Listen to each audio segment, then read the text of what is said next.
And we're ready. All right, now we're going to do a 10-minute drawing. The priority is action, then proportion, then volume, and lastly detail. So we're going to start just like we did the really quick drawings, right? Except I'm going to start lighter, right? I'm going to hold it underhanded. That makes it ergonomically easier for you to draw more lightly, right? You don't have to put as much. If you switch to a writing grip, it's much harder to draw light, and the tendency is to make a lot of small lines. So for proportion, you may be tempted to start checking right away, but we want to hold off on that. I want to estimate first and then check proportion, right? In general, remember, like if the head's an egg that's 1 unit high, rib cage would be about 1.5, and the pelvis again about 1. So I'm looking at the direction of the sternum, go down to this weight-bearing leg, and I'm staying light because I want to build some forgiveness into the drawing. If I start out by going dark like that, it's almost like I'm a little bit too committed to the drawing too early. It's sort of like bringing a ring on a first date. It's like a little bit much. So I want to have a chance to correct my drawing. So at this point, when the drawing doesn't look that resolved, is an easier time for me to correct it before I get too attached to what I think is right. So now that I have the action there, Poland, now I'll check proportion a little bit with measuring. I'm going to hold my pencil straight out like you've all been hopefully taught to do before. Top of the pencil, top of his head, bottom of my, put my thumb at the bottom of his head and count heads down.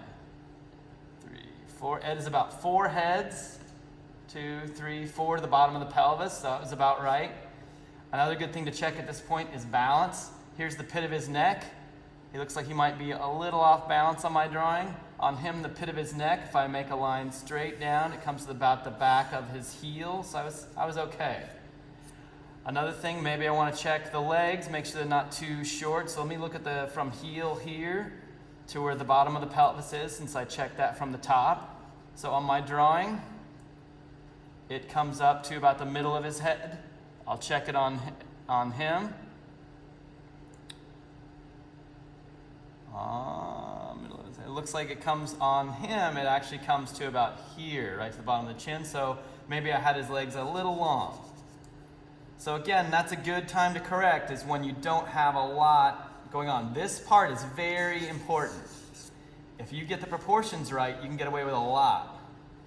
If you get them wrong, you can spend a lot of time rendering away, and it's always going to look a little off. Now I'm going to start to commit a little bit more, right? Start making the lines a little bit darker. Plus, that'll be easy for you to see. I like to start addressing the volume pretty early. That is to say, the plane break, where he goes from day to night like a planet. So I'm going to start laying in where he's in shadow. This is what I'm using, by the way, is a Conte pencil. Colored pencil's fine, whatever you're using. Principles are the same. I have a pretty long point on it, so I can make value fairly quickly.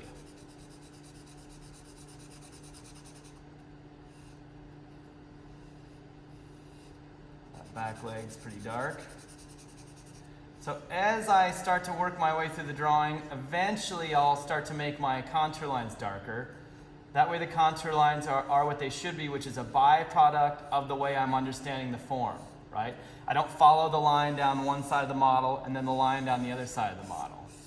That can end up looking like he's a calamari or something, like he doesn't have any bones. I'm really building up the drawing. I'm not copying what I'm seeing. You really build your drawings. It's much better this way. You're going to be much more on much more certain footing, right? Because our model's a very good model. He's holding very still. But all the models still have to breathe. So if I'm following contour lines, they're going to be changing all the time. It could be a little confusing. If I'm building up the drawing, it helps me really understand what I'm seeing. So as I get this worked up a little more, now I have a little bit of the volume there. Now I can start picking out maybe where I want to go into more detail. Maybe I'll try and give him a face a little bit. Let myself switch to a little bit of a writing grip.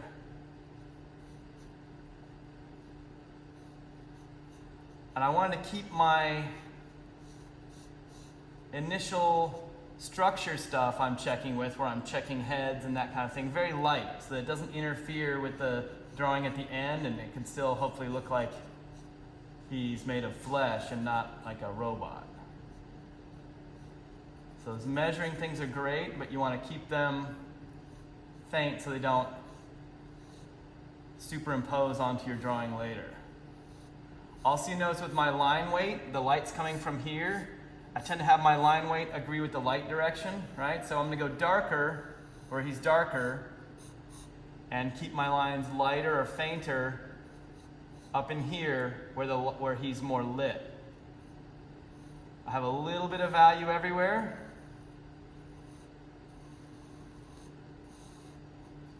So I can go ahead and start digging in some of these lines a little harder.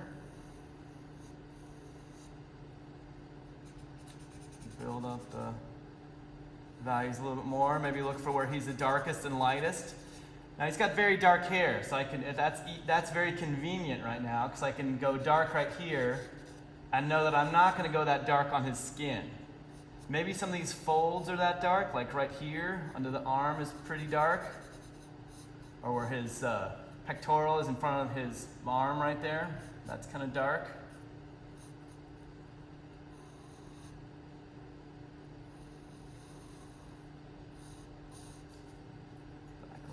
Dark.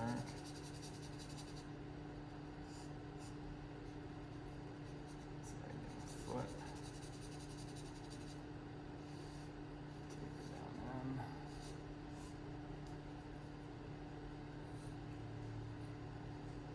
So now I'm just trying to build up and fix.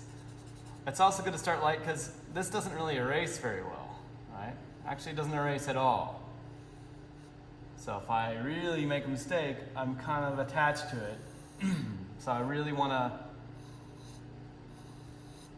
build things up kind of calmly,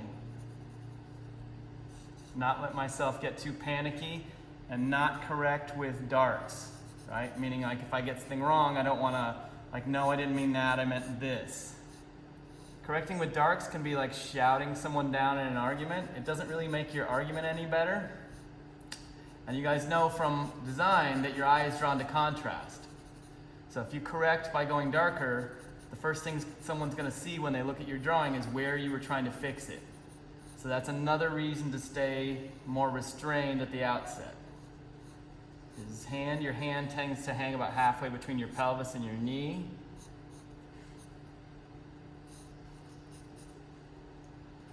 Now I'm going to get my built up a little bit more. Now I'm seeing all my little mistakes, but that's all right.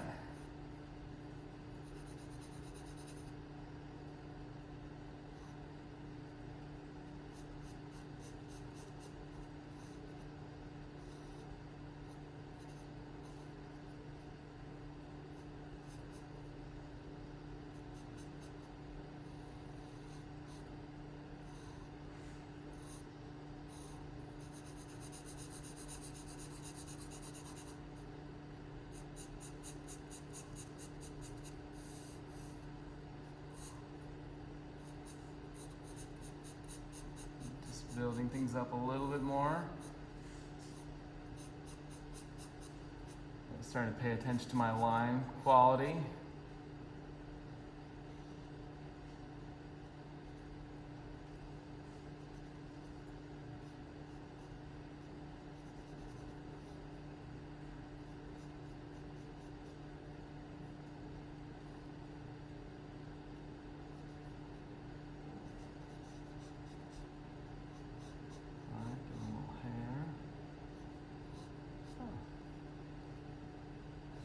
Also, you notice I got my drawing a little bit dirty. My hand's getting dirty. If you want to keep your drawings cleaner, you can put a little piece of paper under your hand.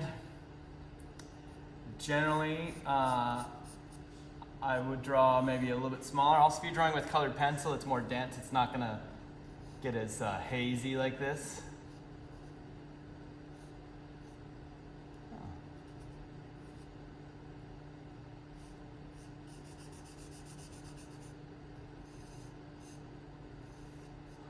I want to keep my point. I'm going to pull it to a point where his,